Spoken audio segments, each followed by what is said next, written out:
کتاب مقدس میں سے ہم نے متی کی انجیل 5 باب 17 سے 20 آیت تک اس کا مطالعہ کیا۔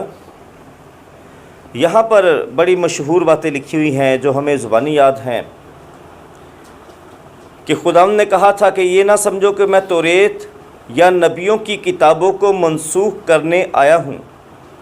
منسوخ کرنے نہیں بلکہ پورا کرنے آیا ہوں۔ آسمان اور زمین ٹل جائیں گے، ٹھیک ہے، آسمان اور زمین جب تک ٹل نہ جائیں ایک نقطہ یا شوشہ بھی اس میں سے نہیں ٹلے گا، ٹھیک ہے، یہ پورا ہوگا۔ ایک عام محاورہ ہم استعمال کرتے ہیں کہ یسوع مسیح نے صلیب پر کہا کہ تمام ہوا، اور اس کے ساتھ ہی شریعت کو خدا یسوع مسیح نے پورا کر دیا۔ تمام ہوا اور شریعت پوری ہو گئی، ختم۔ اب شریعت کو کلوز کر کے سائڈ پہ رکھ دیں، اب کچھ نئی باتیں ہیں جو خدا سکھانا چاہتا ہے۔ بھائی مارک، کیا خدا یسوع مسیح نے شریعت کو پورا کر دیا؟ آمین۔ لوگ کہتے ہیں یسوع مسیح نے شریعت کو پورا کر دیا، تمام کر دیا، ٹھیک ہے، اب ہمیں اس چیپٹر کو کھولنے کی، چھیڑنے کی ضرورت نہیں ہے۔ میرے عزیزو، ہم بھی آج تک اسی غلط فہمی کے شکار رہے ہیں۔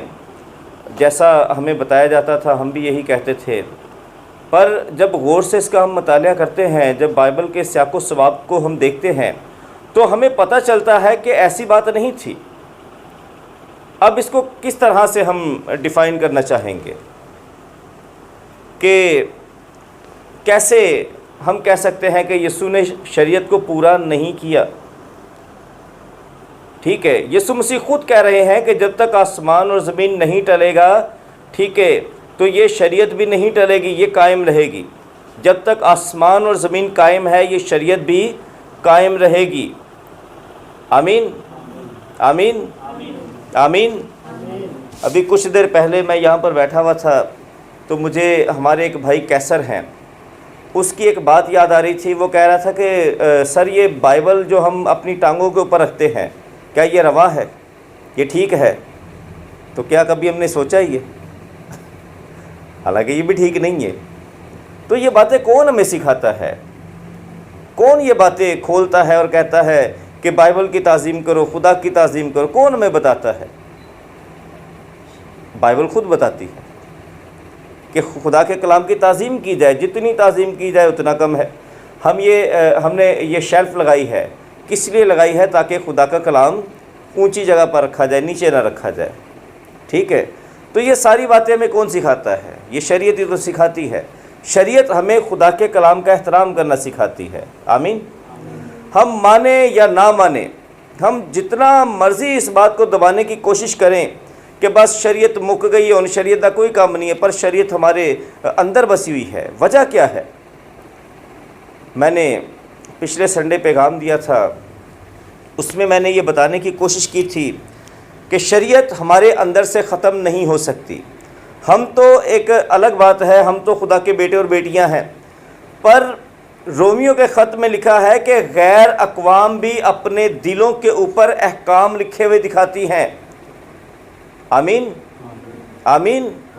یعنی کہ غیر قوم بھی اپنے باطن سے ظاہر کرتے ہیں کہ دیکھو یہ خدا کا حکم ہے، ہم ماں باپ کی عزت کرتے ہیں، یہ جو آپ کے بیٹے بیٹیاں ہیں نا یہ نہیں کرتے، ہم کرتے ہیں، وہ کہتے ہیں نا یہ، ٹھیک ہے۔ ہم دیکھو، ہم احترام کرتے ہیں اپنے عبادت خانوں کا، تمہارے لوگ احترام نہیں کرتے۔ تو انہیں کس نے سکھا دیا ہے؟ ان کے اندر یہ موجود ہے۔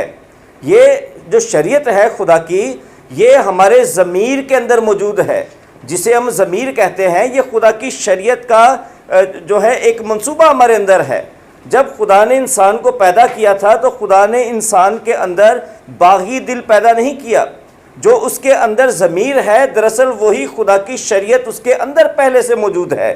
انسان کے اندر فطرتی طور پر خدا کی شریعت موجود ہے اور وہ خدا کا احترام کرنا چاہتا ہے، خدا کے ساتھ رہنا چاہتا ہے اور خدا کی تلاش کرنا چاہتا ہے۔ دنیا میں اتنے سارے مذاہب بنے ہیں تو یہ کس لیے بن گئے؟ کیونکہ خدا کی وہ تلاش کر رہے ہیں، ان کے اندر کچھ موجود ہے ایسا کہ وہ خدا کی کھوج کرنے میں لگا ہوا ہے۔ یہ الگ بات ہے کہ وہ غلط جگہ پر جو ہے وہ رک گئے، پر تلاش جاری ہے، ہر بندے کے اندر خدا کی تلاش جاری ہے، اور یہ انسان کے ضمیر کے اندر ہے۔ آمین۔ انسان کی کتاب میں لکھا ہے کہ آدمی کا ضمیر خدا کا چراغ ہے، آدمی کا ضمیر خدا کا چراغ ہے۔ بائبل کہتی ہے زبور 119 میں کہ اے خدا تیرا کلام میری راہ کے لیے روشنی اور میرے قدموں کے لیے چراغ ہے، یعنی کہ خداوند تیری شریعت میری راہوں کو روشن کرتی ہے اور میرے قدموں کو جو ہے وہ روشنی دیتی ہے، یہ چراغ ہے۔ اور آدمی کا ضمیر بھی خدا کا کیا ہے؟ چراغ ہے۔ اس کے اندر ہر وقت یہ بات موجود رہتی ہے کہ یہ ٹھیک ہے، یہ غلط ہے، یہ ایسا نہیں ہونا چاہیے، یہ ویسا نہیں ہونا چاہیے۔ آمین آمین۔ میرے عزیزو، میں بات کر رہا ہوں کہ ہمارے باطن کے اندر خدا کے حکم، خدا کے حکموں کی تابع داری اور خدا کی بات رہتی ہے، اور یہ خدا نے انسان کو بنایا ہی اس طرح سے ہے۔ اب بات کریں خدا کے بیٹے اور بیٹیوں کی، اب بات کریں جن پر فضل ہوا ہے، اب بات کریں جنہیں خدا نے چن لیا ہے، اب بات کریں اس امت کی، اس گروہ کی جسے ہم کلیسیا کہتے ہیں۔ بائبل کہتی ہے کہ خدا نے انتظام الہی کے سبب سے ان کے اندر اپنے بیٹے کا روح ڈالا ہے۔ ہاللیلویہ۔ تو بیٹا خدا کا تابعدار تھا، بیٹا شریعت کا فرما بردار تھا، بیٹا شریعت کو اتم درجہ دیتا تھا۔ تو جب خدا کی شریعت کا روح، خدا کے بیٹے کی جو ہے روح ہمارے اندر ڈالی گئی، تو خدا کے بیٹے کی روح کیا ہمیں شریعت سے باغی کرے گی؟ ہمیں باغی نہیں کرے گی، وہ ہمیں خدا کی شریعت کی طرف توجہ کرنے کے لیے کہے گی۔ آمین۔ اسی لیے تو کوئی ہمیں نہیں سکھاتا، سکھانے والے غلط سکھاتے ہیں کہ اب ہمیں اس طرف دیکھنے کی ضرورت نہیں ہے، پر جو اندر روح آ کر بیٹھ گیا ہے، جس کے بارے میں خداوند یسوع مسیح نے خود کہا تھا کہ وہ میری باتیں تمہیں یاد دلائے گا۔ آمین۔ صرف اس کے موعظے یاد نہیں دلائے گا، صرف اس کی تمثیلیں یاد نہیں دلائے گا، بلکہ یہ بیٹے کا روح ہے، اور بیٹا ہی ہے جس نے شریعت بخشی تھی۔ آمین۔ تو یہ شریعت کی باتیں ہمیں سکھائے گا کہ ماں باپ کی بھی عزت کرنا، غیر معبود کو نہ ماننا، بت نہ بنانا، ٹھیک ہے، لین دین میں جو ہے وہ ترازو ٹھیک رکھنا، تمہارے ترازو دو طرح کے نہ ہوں، تمہارے کھیت میں دو طرح کا بیج نہ ہو۔ یہ ساری باتیں ہمیں کون سکھاتا ہے؟ خدا کا روح سکھا رہا ہے، باقی اور کوئی ٹیچر نہیں ہے، اور ہمیں اس روح کی آواز کو سننا ہے، ہمیں اس کے ساتھ چلنا ہے۔ آمین۔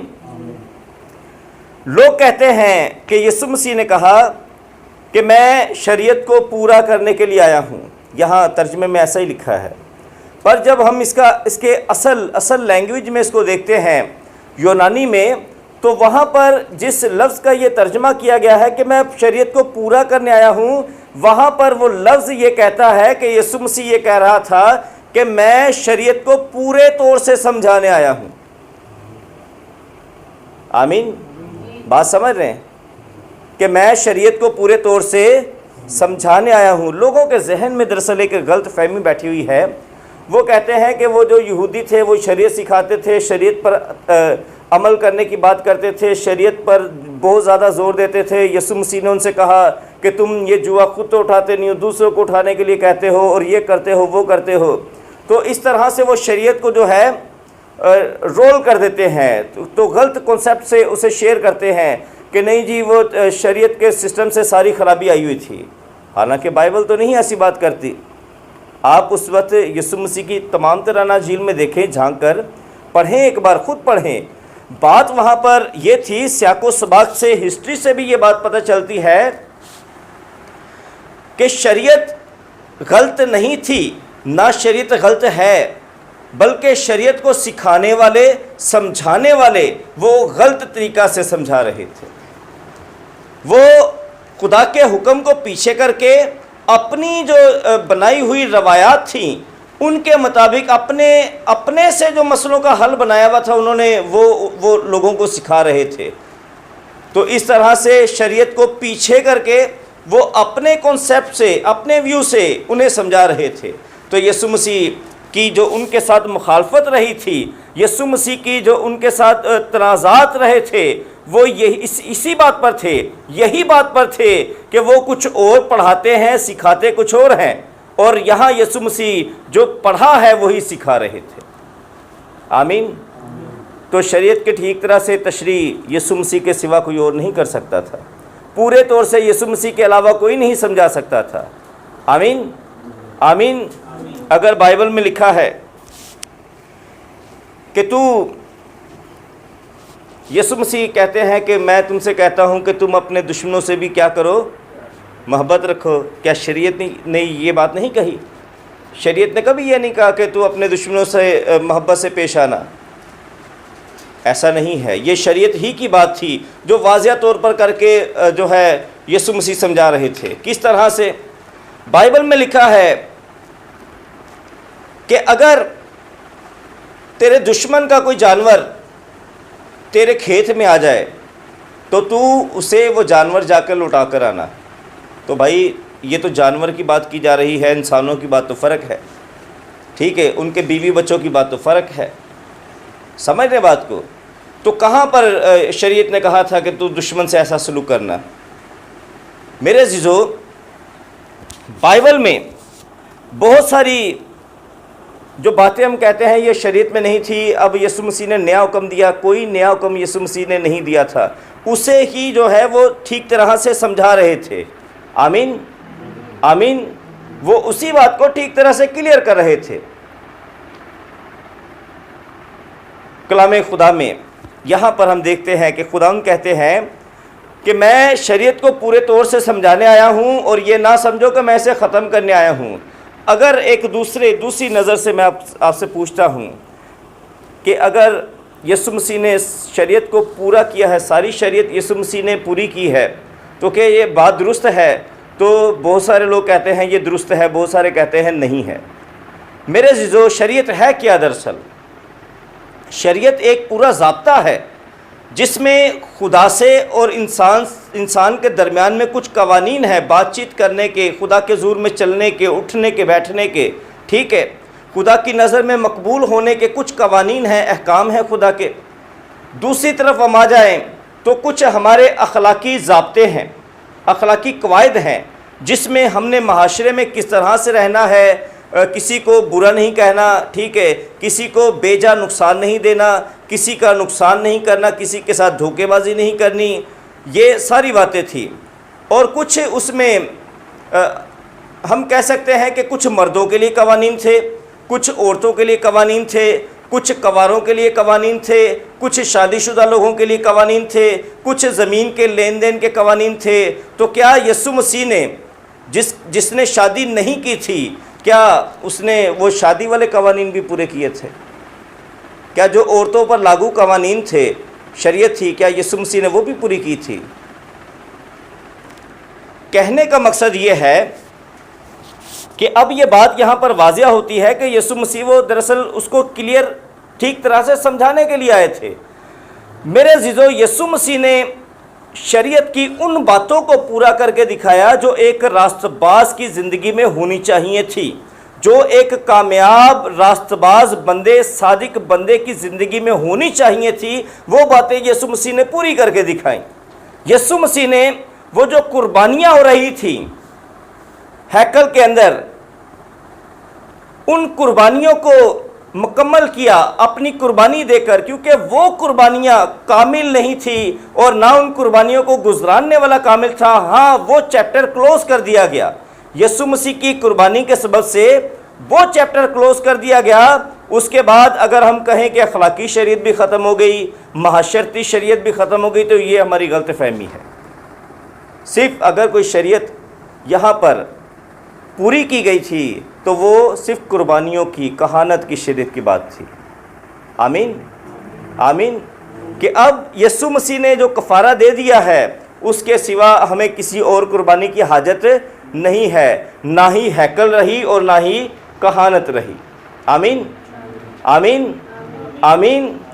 پر باقی ہم کہیں کہ باقی بھی باتیں ساری ختم ہو گئی، ہمیں ان پر توجہ کرنے کی ضرورت نہیں ہے، تو یہ حماقت ہے۔ کیونکہ یسوع مسیح نے یہ کہا ہے، خود کہہ رہے ہیں کہ جب تک آسمان اور زمین ٹل نہیں جائے گا، ایک شوشہ بھی توریت سے نہیں ٹلے گا۔ تو کیا آسمان اور زمین ٹل گئے؟ ابھی تو نہیں ٹلے۔ ابھی تو بائبل یہ بتاتی ہے کہ قوموں کا انصاف ہوگا اور وہ شریعت کے مطابق ہوگا۔ بلکہ ہمیں یسایہ کی کتاب، حزقیل کی کتاب یہ بتاتی ہے کہ جب یسوع مسیح کی 1000 سالہ بادشاہت آئے گی تو ان 1000 سالہ بادشاہت میں شریعت کے قوانین جو ہے وہ رائج کیے جائیں گے۔ تو ابھی تو آسمان اور زمین نہیں ٹلا، ابھی تو شریعت کا سنہرا دور آنے والا ہے۔ قربانیاں نہیں جاری ہوں گی، بلکہ باقی احکام کی تابعداری خداوند یسوع مسیح لوہے کے عصا سے کروائیں گے۔ آمین آمین۔ تو وہ کون سے قوانین ہوں گے؟ شریعت کی بات کر رہے ہیں، جس کے انہوں نے نہ ٹلنے کی بات کی ہے۔ پھر اس کے بعد یہاں پر خداوند یسوع مسیح نے کہا کہ پس جو کوئی ان چھوٹے سے چھوٹے حکموں میں سے بھی کسی کو توڑے گا اور یہی آدمیوں کو سکھائے گا، وہ آسمان کی بادشاہی میں چھوٹا کہلائے گا۔ چلا تو جائے گا آسمان کی بادشاہی میں، پر اونچا مقام نہیں پائے گا۔ بات سمجھ لیں، چلا تو جائے گا پر اونچا مقام نہیں پائے گا، چھوٹا مقام پائے گا۔ پر جو خدا کے حکم لوگوں کو سکھائے گا وہ بلند مقام پائے گا۔ آمین آمین آمین۔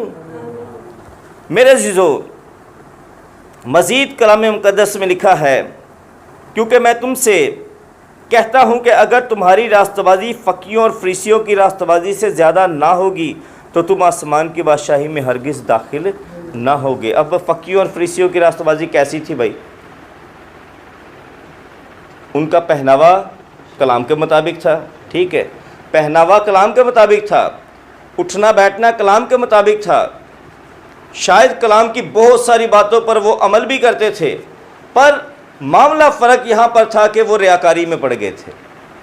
وہ اگر نیکی کرتے تھے تو جتاتے بہت تھے، وہ اگر کسی کو تعلیم دیتے تھے یا جیت لیتے تھے تو بڑا واویلا مچاتے تھے، ٹھیک ہے۔ تو ریاکاری نہیں کرنی، فقی اور فریسیوں کی طرح راستہ بازی کو اپنائیں، بلکہ ان سے زیادہ راستہ بازی اپنائیں، ریاکاری کے بغیر۔ ریاکاری خدا کو پسند نہیں ہے۔ آمین آمین۔ تو آسمان کی بادشاہی میں تبھی جائیں گے، ورنہ ہم آسمان کی بادشاہی میں نہیں جا پائیں گے۔ شریعت کے حوالہ سے غلطیوں کے 3 باب میں تقریباً اس کی 10ویں آیت ہے، یہاں اس کو بھی تھوڑا سا ہم دیکھ لیں۔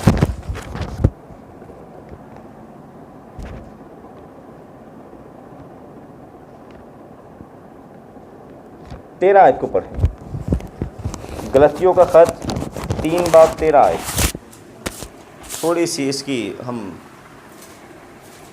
پرکھ کر لیں، جانچ کر لیں اس کی۔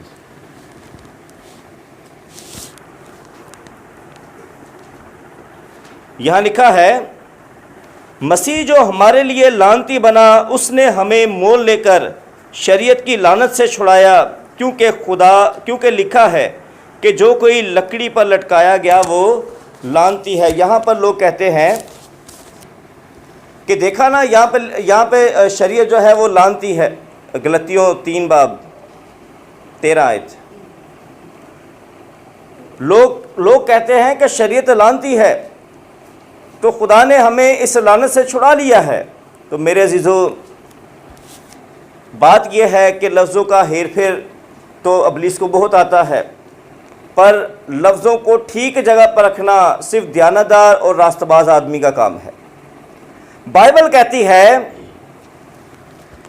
کہ خدا نے ہمیں مول لے کر شریعت کی لعنت سے چھڑایا ہے۔ کس سے چھڑایا ہے؟ شریعت کی لعنت سے۔ شریعت میں دو پورشن ہیں، ایک لعنت ہے اور ایک برکت ہے۔ لعنت بھی ہے اور برکت بھی ہے۔ لعنت سے چھڑایا ہے، برکت سے نہیں چھڑایا۔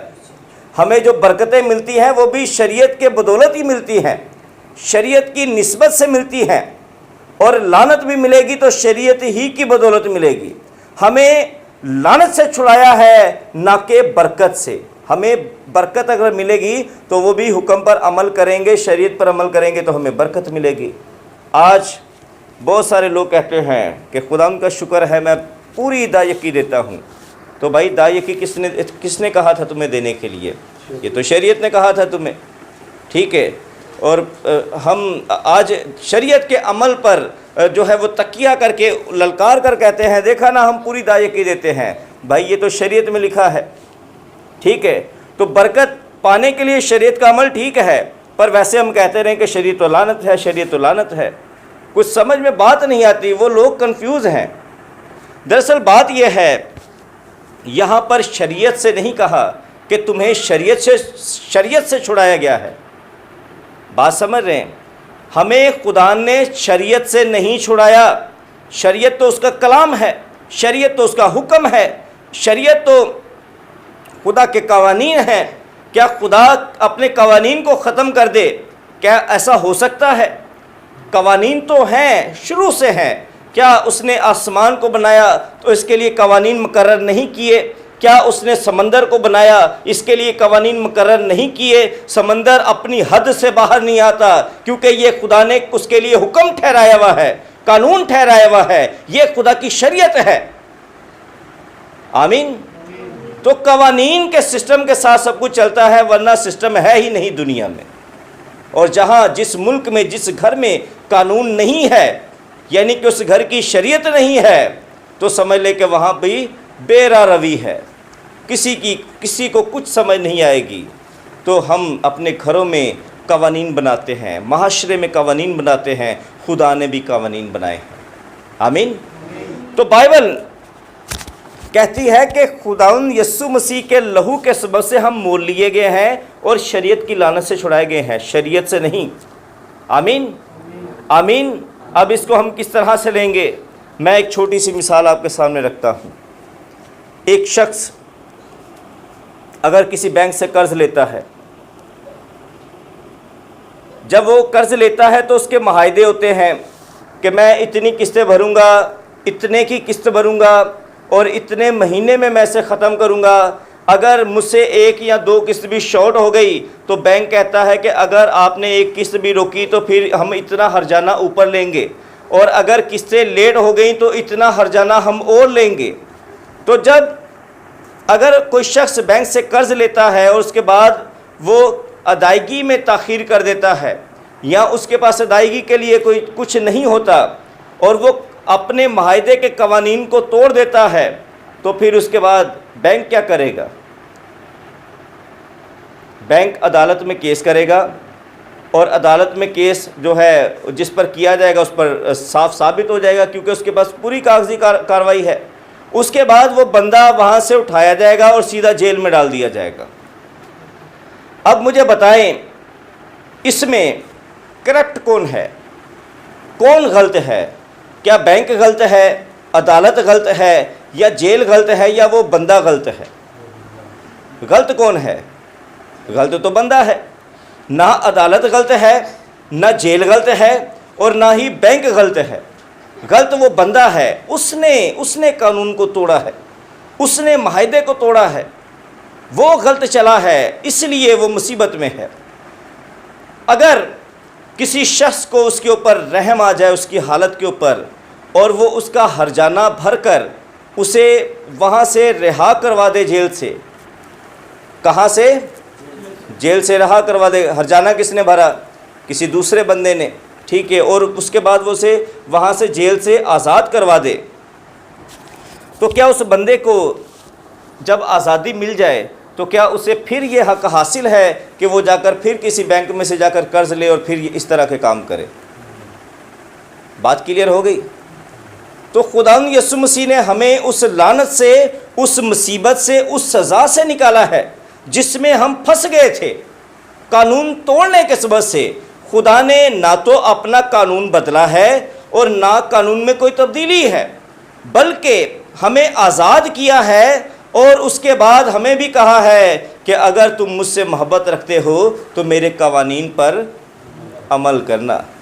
آمین۔ سیدھی سی بات ہے، ہماری سمجھ میں کیوں نہیں آتی ہے؟ خدا نے کبھی بھی اپنے لوگوں کو اس لیے آزاد نہیں کیا کہ اب تمہارا جو دل کرتا ہے تم کرتے جاؤ، نہیں، بلکہ بائبل یہ کہتی ہے کہ وہ اپنے قوانین اپنے لوگوں کے دلوں کے اوپر لکھ دیتا ہے، اور جب دل کے اوپر، سوچوں کے اوپر بات لکھ دی جائے نا تو پھر بندہ وہی کرتا ہے۔ ویسے تو ہم بھول جاتے ہیں، ٹھیک ہے، پر جب خدا لکھ دے سوچوں کے اندر یہ بات کہ تم نے میری فرما برداری کرنی ہے اور میں فرما برداری کرنے کے لیے تمہیں روح القدس کی طاقت دے رہا ہوں، تو پھر دنیا کی کون سی طاقت ہمیں روکے گی کہ ہم اس کے حکم پر عمل نہ کریں؟ آمین۔ اسی طاقت کے سبب سے، روح القدس کی طاقت کے سبب سے یوحنا لکھتا ہے کہ خدا کے حکم سخت نہیں ہے۔ آمین۔ وہ کہتا ہے خدا کے حکم سخت نہیں ہے، عمل کرنے والوں کو سخت نہیں لگتے۔ ایک جگہ پر ایک بھائی سے میں نے کہہ دیا کہ شریعت اور فضل دو چیزیں نہیں ہے، ایک ہے۔ اس کے بعد اس نے بڑا وبال مچایا، یہ کیسے ہو سکتا ہے شریعت اور فضل ایک ہے؟ دراصل میں اپنی نظر سے کہہ رہا تھا، میں اپنی نظر سے کہہ رہا تھا۔ کیوں کہہ رہا تھا؟ بھائی جو خدا سے محبت کرتے ہیں ان کے لیے حکم ایک جیسے ہیں، ٹھیک ہے، اس کے لیے تابع داری ہے، ٹھیک ہے، اس نے خدا کے کلام کی تابع داری کرنی ہے۔ یہ فضل اور شریعت یہ تو آپ لوگوں کے بنائے ہوئے سسٹم ہیں۔ جو خدا سے محبت کرتا ہے اس کے لیے کوئی حکم سخت نہیں ہے۔ آمین، ہاللیلویا۔ میرے عزیزو، آئیں اپنے سروں کو خدا کے حضور میں جھکائیں، اور جو بائبل ہمیں بتاتی ہے خدا کے حکموں کے بارے میں اس پر ہم عمل کریں۔ آمین۔ آئیں اپنے سروں کو خدا کے حضور میں جھکائیں۔